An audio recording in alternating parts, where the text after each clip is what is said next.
मैं नदीम बारी और आप देख रहे हैं ब्लैक हाउस।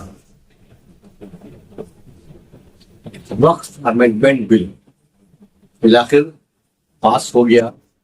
लोकसभा से भी और राज्यसभा से भी। और इस बिल के पास होते ही वो पार्टियां और वो चेहरे बेनकाब हो गए जो अपने आप के ऊपर सेकुलरिज्म का लिबादा ओढ़े हुए अपने कम्युनल सोच को छुपा रहे, चाहे वो जेडीयू के नीतीश कुमार हो, तेलुगु देशम पार्टी के चंद्रबाबू नायडू हो, राष्ट्रीय लोक दल के जयंत चौधरी हो, राष्ट्रवादी कांग्रेस पार्टी शरद पवार गुट के शरद पवार हो, राष्ट्रवादी कांग्रेस पार्टी अजीत पवार गुट के अजीत पवार हो। ये सारे चेहरे खुल के सामने। जिन पार्टियों के मेंबर्स सदन में तैराते रहे उनके पास पर्सनली कोई ना कोई बहाना हो सकता है, लेकिन वो पार्टियां, वो मेंबर्स जो वहां पे हाजिर थे और उन्होंने बिल का समर्थन किया, उन्होंने अपने चेहरे पर सेकुलरिज्म का जो नकाब था वो नोच करके फेंक दिया और बिल आखिर उनकी हकीकत सामने आ गई। तो बात करें अपने शहर मुमरा की, यहाँ पर जो पार्टियां सियासी तौर पर एक्टिव हैं उसमें दोनों शिवसेना, भारतीय जनता पार्टी, दोनों राष्ट्रवादी Congress party, MIM, SDPI,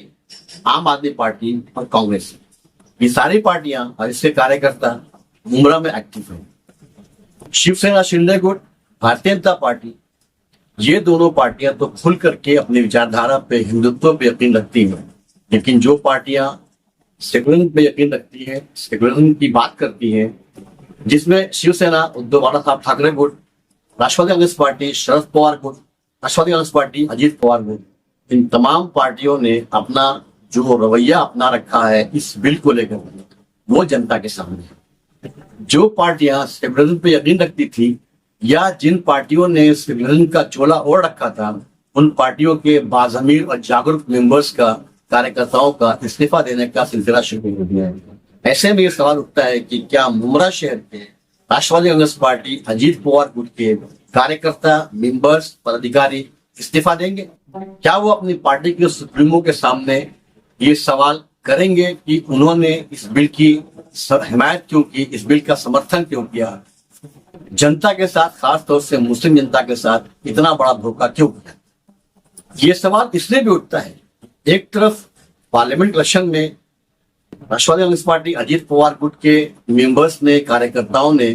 India alliance के कैंडिडेट के हक में जहां पे शहर में खामोशी इख्तियार की हुई थी, तो वही दूसरी तरफ असेंबली इलेक्शन में उन्होंने अपने कैंडिडेट के लिए जो रवैया इख्तियार किया, जो छवि पेश की अपने कैंडिडेट की, स्टेज पर से जो नारे लगाए गए, वो नारे अपने आप में एक सवाल उठाते हैं कि क्या उन्होंने इस नारे का हक अदा कर दिया। जो नारा था तकरीबन हर स्टेज से लगा, तेरा मेरा रिश्ता क्या, ला इलाहा इल्लल्लाह, अपना भाई, अपना मोमिन भाई, अपना मुस्लिम भाई वगैरह वगैरह, और भी पता नहीं क्या क्या बातें कही गई इस कैंडिडेट के। अब देखना यह है कि ला इलाहा इल्लल्लाह के रिश्ते से जोड़ने वाले, ईमान की दुहाई देने वाले,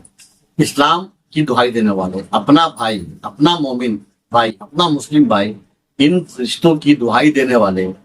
क्या इस खालिस इस्लामी मामले में, वक्फ बोर्ड के मामले में इस्तीफा देते हैं या नहीं? ये देखना है अवाम को। बहुत दिलचस्प होगा कि उनका अगला कदम क्या होता है। राष्ट्रवादी कांग्रेस पार्टी अजीत पवार के सेकुलर नेता, जो अपने आप को सेकुलर कहते हैं, जब उनसे सवाल ही पूछा है कि आपने भारतीय जनता पार्टी के साथ मिलकर महाराष्ट्र में सरकार बनाई है, तो वो ये कहते हैं कि हम भारतीय जनता पार्टी के हिंदुत्व के मुद्दे पर उनके साथ में नहीं है, हम सिर्फ सरकार के साथ में हैं। अब वो क्या करते हैं ये आने वाला वक्त बताएगा। फिलहाल आप कॉर्पोरेशन के इलेक्शन का इंतजार कीजिए और ऐसे तमाम खबरों के लिए हमारा चैनल ब्लैक हाउस सब्सक्राइब करें, वीडियो को लाइक और शेयर करें।